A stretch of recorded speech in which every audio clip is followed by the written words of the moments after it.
खुदावंद यीशु मसीह के खूबसूरत नाम में आप सबों की सलामती हो, सबकी सलामती हो। आइए बगैर देर किए हुए हम खुदा के कलाम में से पढ़ेंगे। अय्यूब की किताब उसका 14वां बाब और उसकी 10 नंबर आयत, और इसके साथ इफ्सियों के ख़त में से चौथा बाब और उसकी पहली आयत, 2 आयत हम खुदा के कलाम में से पढ़ेंगे मुबश्शिर रशीद साहब के साथ मिलकर। अय्यूब की किताब उसका 14वां बाब उसकी 10 नंबर आयत, और उसके बाद फिर इफ्सियों के ख़त में से चौथा बाब और उसकी पहली आयत। लेकिन इंसान मरकर पड़ा रहता है, बल्कि इंसान दम छोड़ देता है और फिर वो कहाँ रहा। आमीन। आमीन। इफ्सियों के ख़त में लिखा हुआ है चौथे बाब की पहली आयत में, बस मैं जो खुदावंद में कैदी हूँ तुमसे इल्तमास करता हूँ कि जिस बुलावे से तुम बुलाए गए थे उसके लायक चाल चलो। खुदा इस कलाम के वसीले हम सबों को बरकत बख्शे। आमीन। सब बोलेंगे हालेलुया, हालेलुया। एक दो दफ़ा ही हालेलुया करना है, उसके बाद फिर हम कंटिन्यू करेंगे, कलाम को सुनेंगे जब तक खुदा की मर्जी है। मैं कोशिश करूंगा कि थोड़े वक्त में ज़्यादा बातें कर सकूं, क्योंकि हम सब का वक्त जो है वो ज़्यादा कीमती है, नहायत कीमती है। आमीन। हम सब का जो वक्त है वो नहायत कीमती है, और कीमती वक्त में से हम वक्त निकाल कर जो दुनिया में कायनात में सबसे कीमती चीज़ है हम उसे हासिल करने के लिए जा रहे हैं। आमीन। सबसे कीमती चीज़ खुदा का कलाम है, जिसको सुनने के लिए, सीखने के लिए हम सब यहाँ पर मौजूद हैं। सो आज का कलाम हमारी बुजुर्गा के लिए जो दुनिया से चली गई हैं उनके लिए नहीं है, उनके वसीला से ये हमारे लिए है। आमीन।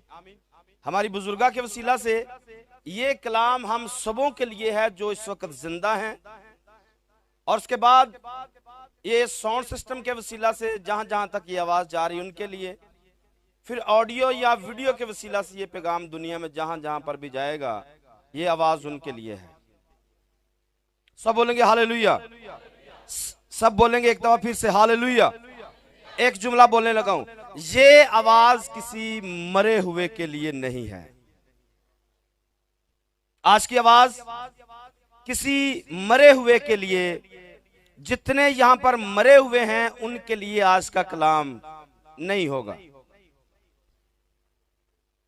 जो जिंदा हैं उनके लिए ये आवाज होगी। इंतजामिया के साथ थोड़ा सा कोऑपरेट कीजिए और बैठ जाइए। आपको बताया जाएगा जब खड़े होने हैं और जब जाना है, बता देंगे। सो आज का कलाम जिंदा लोगों के लिए है। आमीन। जिंदा लोगों के लिए आवाज भी होती है, आमीन भी होता है, हालेलुया भी होता है। आमीन कर सकते हैं जिंदा लोग, आमीन कर सकते हैं।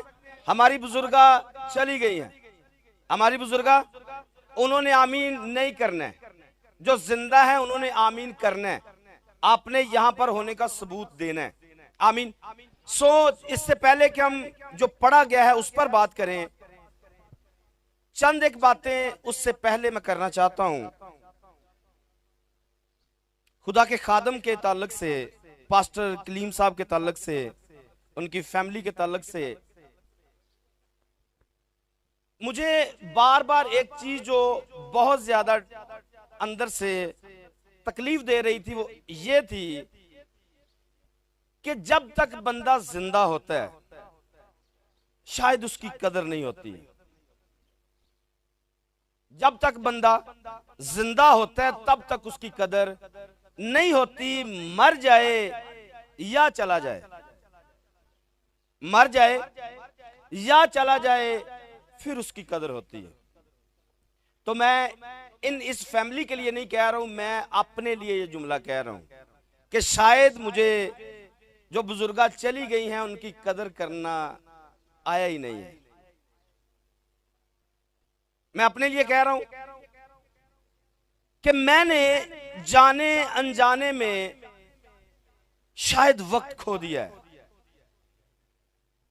अपनी बात इसलिए कर रहा हूं ताकि किसी को गिला ना हो शिकवा ना हो कि कोई कहे जी मुझे कह रहा है। क्यों मैं ऐसा कह रहा हूं? इसलिए कह रहा हूं कि जब ये हमारे साथ थी तब शायद हम इनकी उस तौर से कदर नहीं कर पाए जैसे करनी चाहिए थी। उसकी वजह क्या है? आप खादम को समझते हैं? खादम किसे कहते हैं? खादम किसे कहा जाता है आप जानते हैं? कोई बता सकता है खादम कौन होता है? खादम खुदा का मुंह होता है। खादम खुदा का मुंह होता है। कौन ये बात जानता था? 1953 के अंदर कोई एक लड़की पैदा होगी, बच्ची पैदा होगी। गौर से सुनिएगा। कौन जानता है कि 1953 के अंदर कोई एक लड़की ने, बच्ची ने दुनिया में जन्म लिया था? शायद किसी ने अच्छा समझा होगा, शायद किसी ने बुरा फील किया होगा, लड़की पैदा हो गई है और पहली बेटी पैदा हो गई है। शायद किसी के दिल को यह बात नागवार गुजरी हो, बेटी पैदा हुई है। बेटा होता तो शायद अच्छा होता, बेटा होता शायद अच्छा होता। कौन जानता था कि 1953 के अंदर पैदा होने वाली बेटी कल को एक बहुत दलेर औरत बनेगी? कौन जानता था कि इस औरत के वसीला से, इस बच्ची के वसीला से कोई एक खादम पैदा होगा? कौन जानता था? एक ऐसा खादम, एक ऐसा सूरमा जिसके अंदर से, जिसके वसीला से सैकड़ों के हिसाब से खादम पैदा होंगे। अरे एक खादम पैदा हो जाए, एक खादम पैदा हो जाए, मां का सीना चौड़ा हो जाता है। एक खादम पैदा हो जाए, मां का सीना चौड़ा हो जाता है। यहां पर एक नहीं, दो नहीं, तीन नहीं, चार नहीं, पांच नहीं, सैकड़ों के हिसाब से खादम पैदा हुए हैं।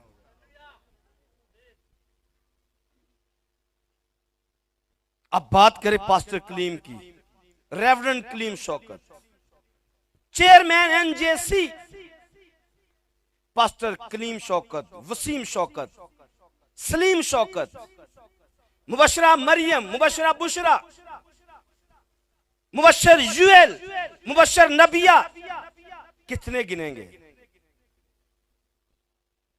कितनों को जन्म दिया? इसलिए काउंट कर रहा हूं क्योंकि यकूब ने कहा यूसुफ से कि जितने तेरे सुल्ब से पैदा हुए हैं वो मेरे हैं। इसके बाद जो पैदा होंगे इसके बाद जो पैदा होंगे वो तेरे होंगे। तो आज मैं सबको इसके अंदर इंक्लूड करना चाहता हूं कि आज उन्होंने अपना दम छोड़ दिया है। तो जितने आज तक शागिर्द हैं, जितने आज तक खादम हैं, सबका सेरा इनके ऊपर जाता है। कौन जानता था कि 1953 के अंदर एक लड़की पैदा होगी और वह सैकड़ों खादमों की मां बनेगी? अफसोस मुझ पर, अफसोस उन तमाम लोगों पर। इतने बेटे, इतनी बेटियां, इतने खादम, इतने मुबश्शर पैदा करने वाली मां कैसे दुनिया से गई है? हम शायद कोई भी कुछ कर नहीं पाया, हम में से कोई भी उनके लिए कुछ कर नहीं पाया। शायद ये हो भी नहीं सकता क्योंकि ये एक अटल हकीकत है। ये एक अटल हकीकत है कि हम सब ने यहां से जाना है। हम सब में, मैं ऐसा फील करता हूं कि हम सब में कुताहियां रही हैं, हम सब में कमी रही है कि जैसे सेवा मुझे करनी चाहिए थी मैं नहीं कर पाया, जैसी सेवा बाकियों को करनी चाहिए थी हम नहीं कर पाए। यीशु मसीह ने अपने शागिर्दों से कहा, तुम एक घड़ी मेरे साथ जाग ना सके, एक घड़ी जागना मुश्किल हो जाता है। इसलिए मैं अपने आप पर यह बात लागू कर रहा हूं कि शायद मुझे जो करना चाहिए था वो मैं नहीं कर पाया, शायद मुआफी मांगने का भी कोई फायदा नहीं होगा। अब मुआफी मांगने का भी कोई फायदा, क्योंकि वक्त गुजर गया, वापस नहीं आता है, गुजरा हुआ वक्त वापस। लेकिन यहां से बात स्टार्ट करेंगे, यहां तक तो जो हो गया सो हो गया। इसके बाद इस बात को आज हम फाइनल करेंगे, इसको सीखेंगे, हम लोगों की कदर करेंगे, हम लोगों की, हम खादमों की कदर करेंगे, हम खादमों की माओं की कदर करेंगे, क्योंकि जो गुजर गया वो वापस नहीं आएगा, पर जो पास है हम उसे जाने नहीं देंगे, जो पास है उसे जाने नहीं देंगे। ये बातें मैं इनके लिए और अपने लिए कर रहा हूं और सबके लिए कर रहा हूं कि हमने जो गुजर गया वक्त है वो तो गुजर गया, लेकिन आने वाले दिनों में, आने वाले वक्तों में हमने मां की कदर करनी है, हमने रिश्तों की कदर करनी है। कल जब मुझे बताया गया कि आपने कलाम सुनाना है, खुदा के खादम ने मुझे बताया कि आपने कलाम सुनाना है, एक बड़ी कश्मकश मेरे दिल के अंदर थी। मुझे इस बात का बखूबी अंदाजा था कि खादम भी बहुत ज्यादा आएंगे, लोग भी बहुत ज्यादा आएंगे, और एक से बढ़कर एक दानश्वर आएगा जो कि यहां पर आज मौजूद है। इनके सामने बात क्या करनी है? तो आपने सुना, जितने यहां पर लीड करने वाले थे, गीत गाने वाले थे, उन्होंने बहुत ज्यादा हवाले यहां से बयान किए, और यह भी कहना चाहता हूं कि हवाले हम सबको बहुत आते हैं।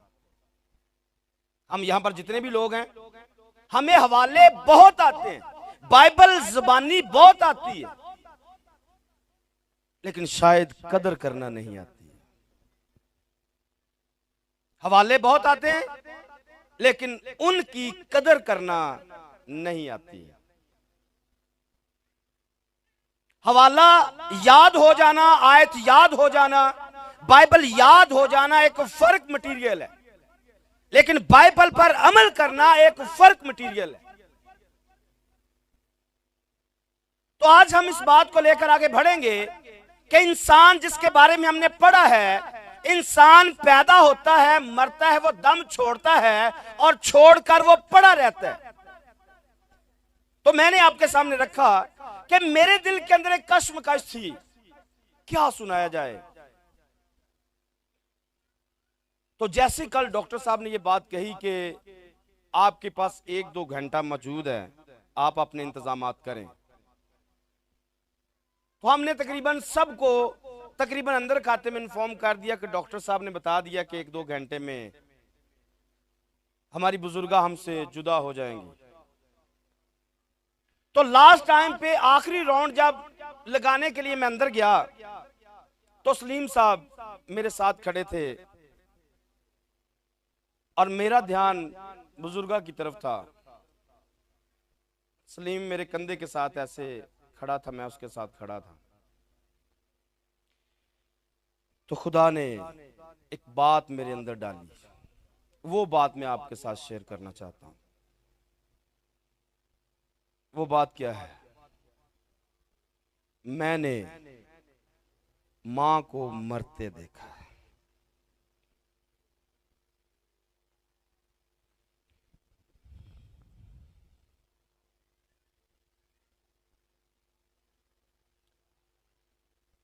सब लोग मरते हैं, सब लोग जो दुनिया में आए हैं सब ने जाना है। हर किसी की मौत अलग अलग तरीके से होती है। कोई हादसे के अंदर चला जाता है, कोई सोया होता है चला जाता है, कोई खड़े खड़े गिर जाता है चला जाता है।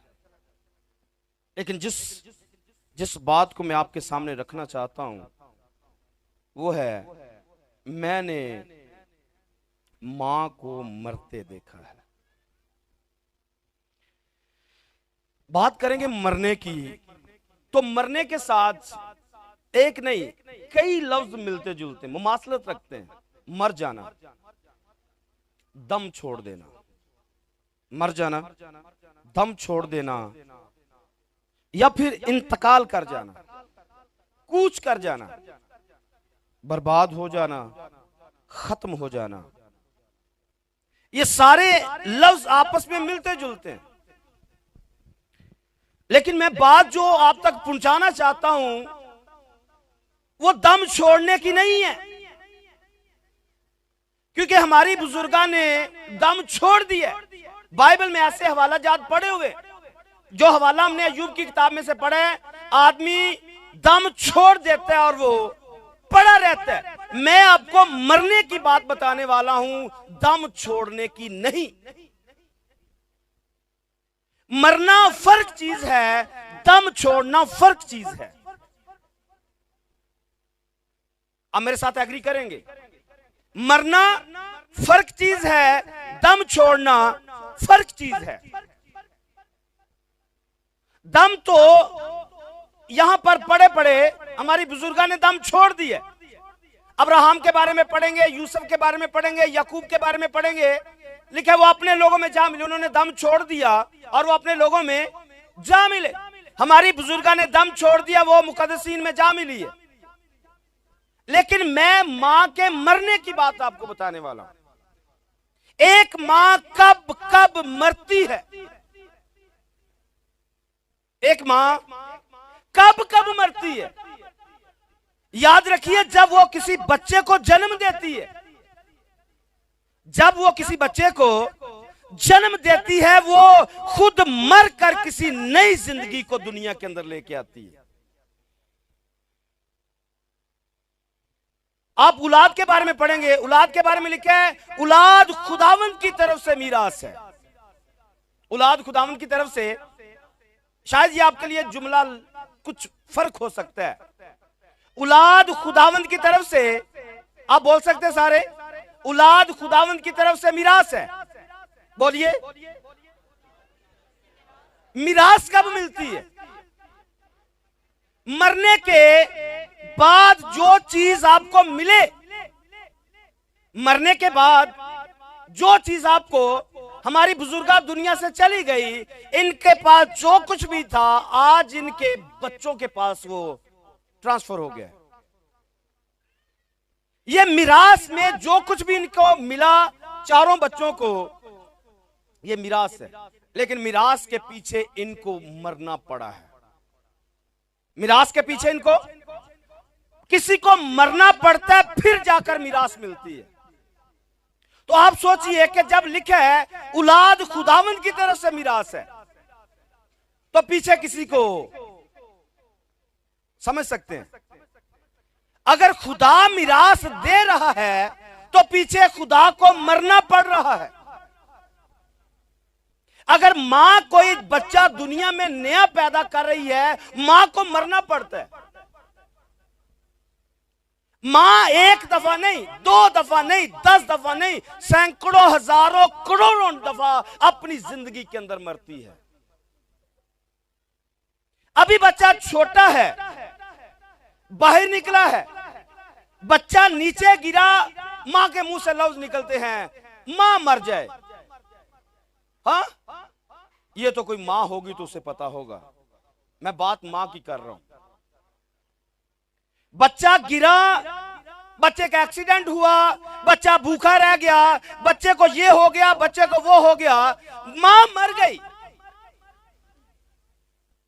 हर दुख में एक बच्चा, 2 बच्चे, 4 बच्चे सबके दुख अपने ऊपर अकेली उठाने वाली, पूरे घर का बोझ उठाने वाली, नस्लों को पालने वाली, भाइयों को पालने वाली, बहनों को पालने वाली, बेटों को पालने वाली, बहुओं को पालने वाली, पोतों को पालने वाली, हर एक बात के अंदर वो खुद को मारती है और दूसरों को जिंदगी देती है। मैंने ये क्वालिटी अपनी बुजुर्गा के अंदर देखी है।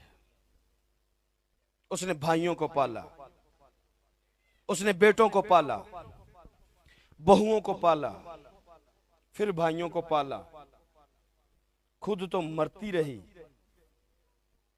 लेकिन दूसरों को जिंदगी देती रही। खुद तो मरती रही पर दूसरों को जिंदगी देती रही। सवाल यहां पर यह भी है, जिनको वो जिंदगी दे रही थी, बदले में वो क्या दे रहे थे? जिन्हें वो जिंदगी दे रही थी, बदले में वो क्या दे रहे थे उसे? एक जुमला बोलने लगा, मौत जिंदगी को लेके आती है। मौत उल्टा मुहावरा है, सीधा मुहावरा है। मौत जिंदगी को लेके आती है। आपने कभी देखा दाना जमीन में जब गिरता है तो ये मरता है। जब तक दाना मर नहीं जाता, फल ला जिंदगी निकाल नहीं सकता। मां हर दफा अपने आप को मारती है और दूसरों को जिंदगी देती है। अपनी ख्वाहिशों का खात्मा करती है, अपने खाने का खात्मा करती है, लेकिन बच्चों को जिंदगी देती है। और यहां पर तो वो मां है जिसने एक एक नहीं 3-3 पास्टर लोगों को दिए हैं जिंदगी देने के लिए। ना सिर्फ जिस्मानी जिंदगी बल्कि हमेशा की जिंदगी देने के लिए।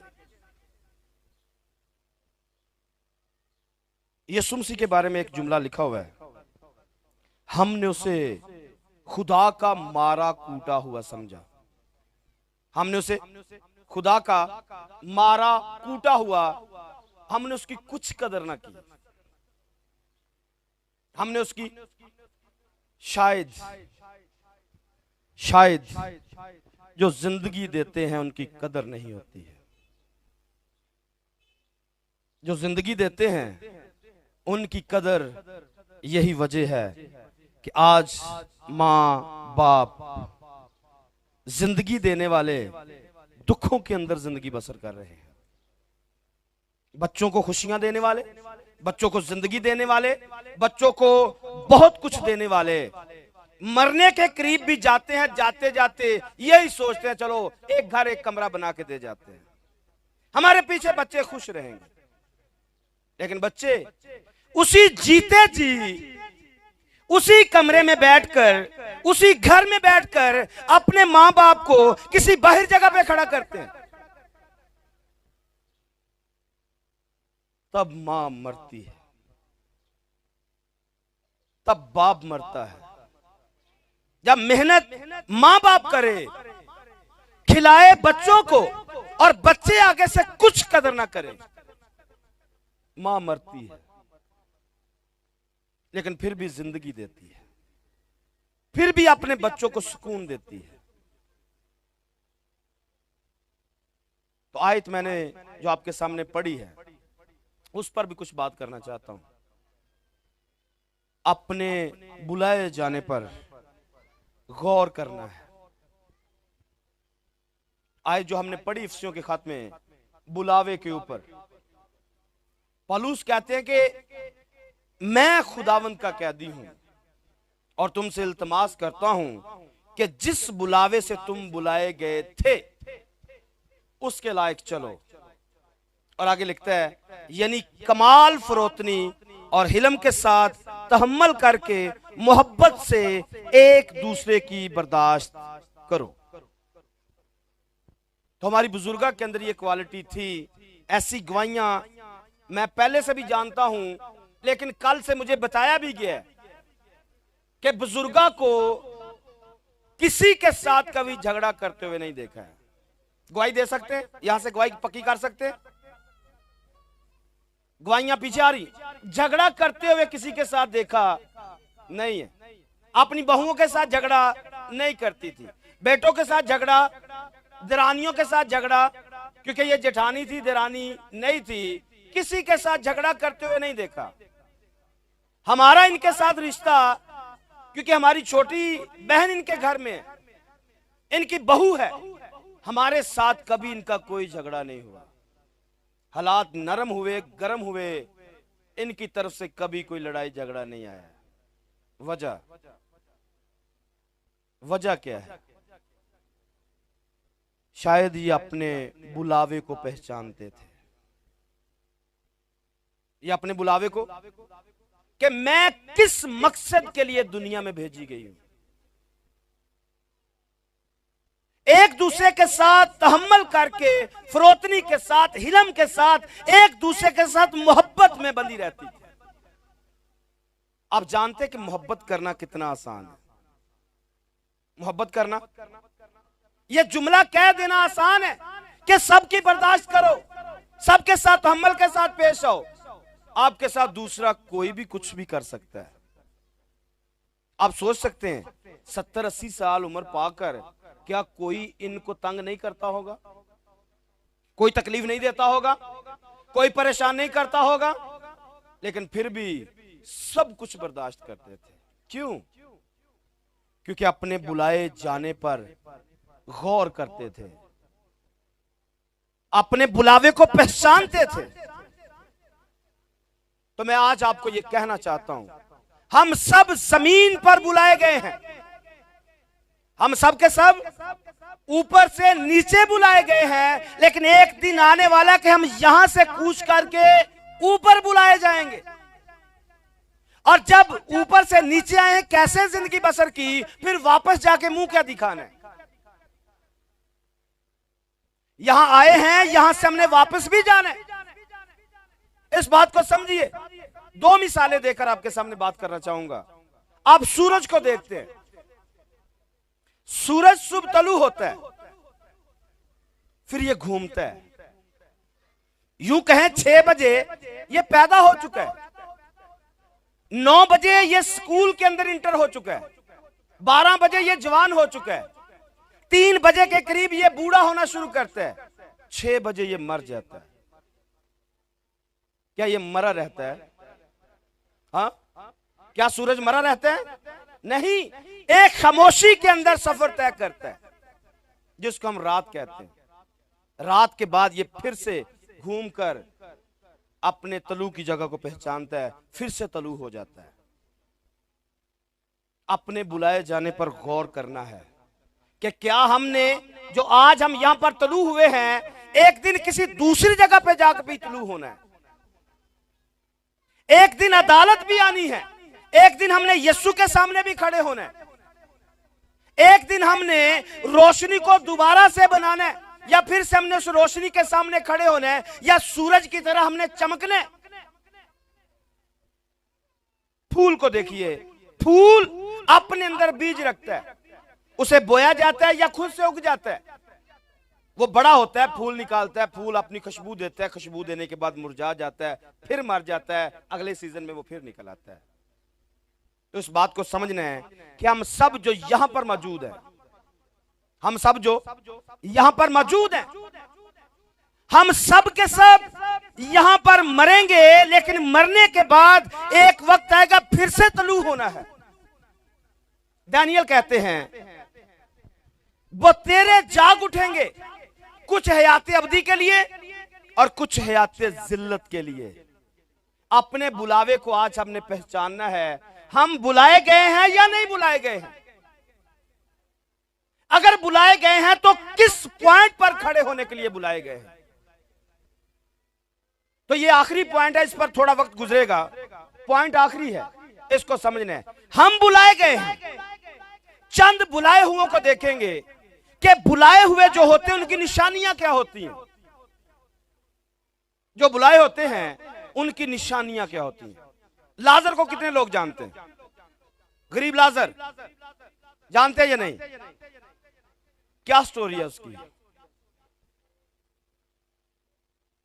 नहीं जानते हैं? अगर मैं बताऊंगा तो टाइम लंबा गुजरेगा, अगर आप बता देंगे तो आसान हो जाएगा। लाजर की क्या स्टोरी है? एक अमीर के घर में रखा हुआ है। ये मैं आपको बुलाए हुओं की बात बताने जा रहा हूं। बुलाया हुआ कैसा होता है? लाजर बुलाया हुआ है लेकिन रखा कहां पर है? किसी अमीर आदमी की मर्जी है रोटी दे दे या ना दे दे। आप मेरी बात को फॉलो करेंगे? आपका दिल करे उसे रोटी दे दें, आपका दिल करे। वैसे जो रोटी खाते हैं उनकी हालत क्या होती है और जो नहीं खाते उनकी हालत क्या होती है? आप इस बात को फील कर सकते हैं? रोटी खाने वाले बंदे की हालत, चेहरा कैसा होता है और जो भूखा रहता है उसका चेहरा कैसा होता है? भूखे का चेहरा मुरझाया होता है और जो खाने पीने वाला है बेशक वो स्मार्ट ही हो लेकिन चेहरा उसका ठीक नजर आता है। आज कितने लोग दावा करते कि मैं बुलाया हुआ, मैं बुलाया हुआ। तो बुलाए हुए को रोटी मिले या ना मिले, आप मेरी बात को फॉलो करेंगे? बुलाए हुए को रोटी मिले ना मिले, अपनी मोहब्बत को छोड़ता नहीं है, अपने मकाम को छोड़ता नहीं है, अपने ओहदे को छोड़ता नहीं है, अपने बुलाए जाने को छोड़ता नहीं है, क्योंकि उसे पता है इस दुनिया से कूच करके मैंने अगली दुनिया में जाना है और वहां पर आंसू पूंछ दिए जाएंगे, लानत खत्म हो जाएगी, आहो नाला खत्म हो जाएगा। यीशु मेरे साथ होगा, मैं यीशु के साथ हूंगा। दुनिया की, कायनात की हर चीज का मालिक यीशु मेरा खुदा होगा और मैं उसका बेटा हूंगा। क्यों? क्योंकि उसे पता है कि मैं बुलाया गया हूं। बुलाया गया दुनिया की चीजों में नहीं रहता है। मूसा को देखिए, ये बुलाया हुआ है। मूसा के बारे में एक जुमला कहूंगा, लिखा है उसने मिस्र के सारे खजानों को रद्द कर दिया। मिस्र के सारे खजानों को, बोलिए, मिस्र के सारे खजानों को आप रद्द कर रहे हैं। हम बुलाए हुए को देख रहे हैं। अगर कोई बुलाया हुआ है उसकी निशानी क्या है? लाजर को मैंने दिखाया, वो नासूरों से भरा हुआ है, वो गरीबी का मारा हुआ है। भूख लगी है तो खाने को कोई टुकड़ा मिल जाएगा तो खा लेगा, पेट भरेगा, अदरवाइज नहीं भरेगा, भूखा रहेगा। मूसा मिस्र के तमाम खजानों को रद्द कर देता है जिंदगी पाने के लिए।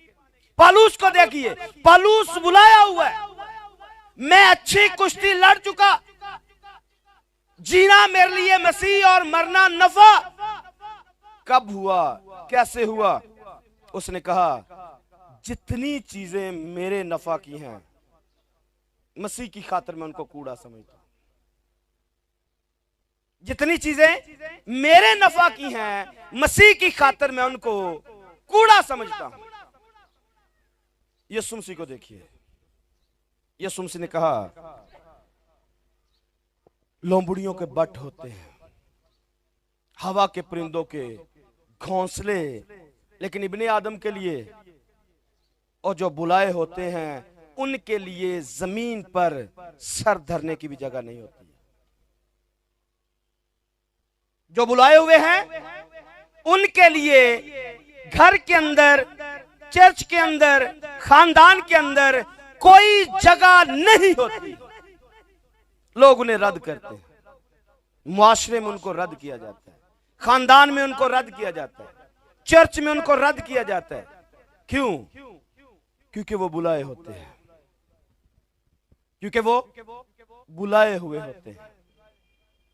तो मैं अपनी बुजुर्गा के लिए ये जरूर फिर से कहना चाहूंगा कि वो अपने बुलावे को जानते थे। कि एक दिन मैंने इस जमीन को छोड़कर वापस जाना है। इसलिए वो हलीमी के साथ, यहां पर आगे लिखा हुआ है, इसी कोशिश में रहो कि रूह की यगानगी सुलह के बंध से बंधी रहे। बुलाए हुए लोग हमेशा सुलह के बंध में रहते हैं। इनके साथ जो कुछ भी हुआ, इन्होंने कभी किसी के साथ नाराजगी का इजहार नहीं किया। यीशु मसीह के साथ जो कुछ भी हुआ, उन्होंने लोगों को मुआफ किया।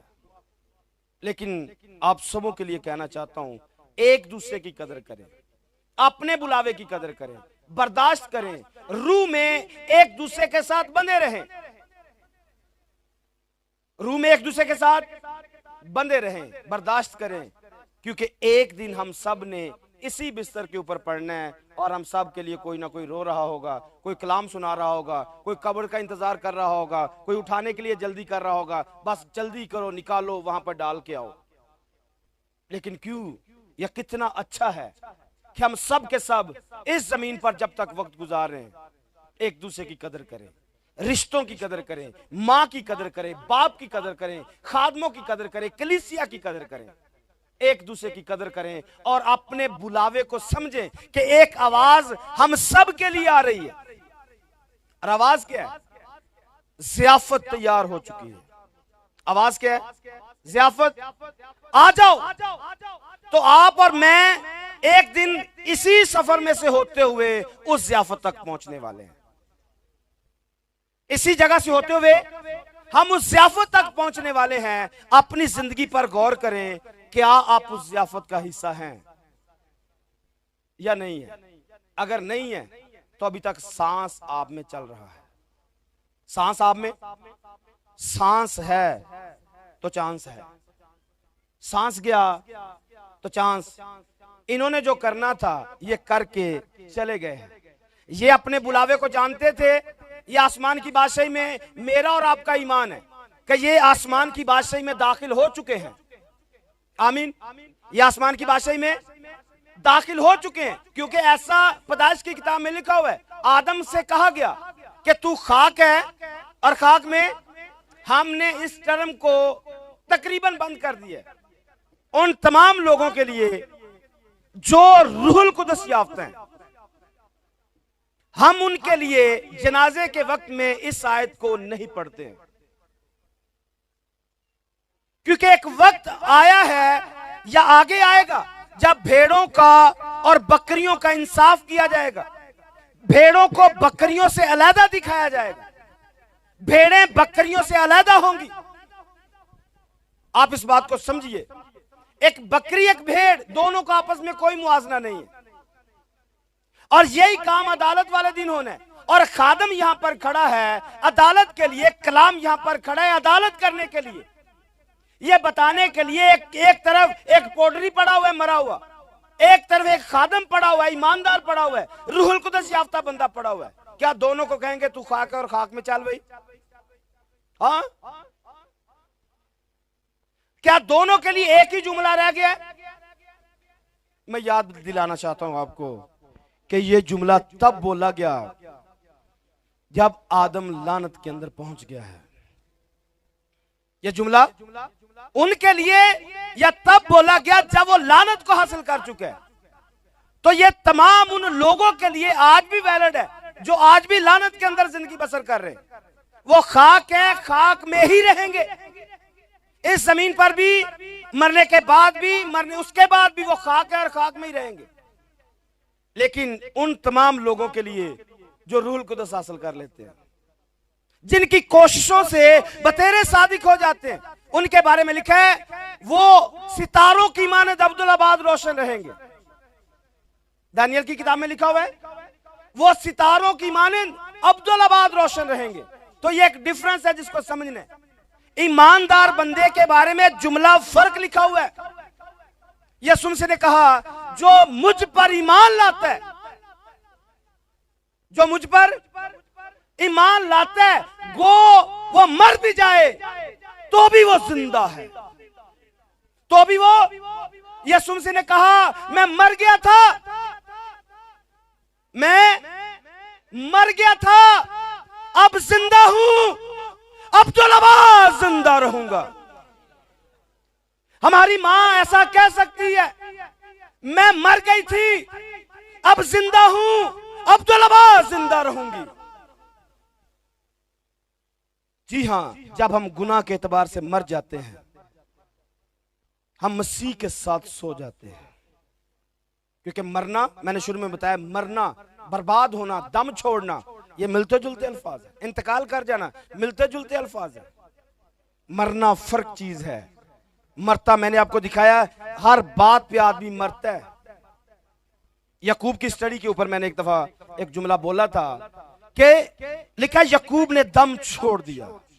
यकूब ने, तब मैंने एक जुमला वहां पर दिया था, फिर से दे देना चाहता हूं कि मर तो वो उसी वक्त गया था जब दीना की इज्जत बर्बाद हुई थी। मर तो वो, अब तो सिर्फ दम निकलना बाकी था। मां हर बात में मरती है, सिर्फ दम निकलना बाकी होता है।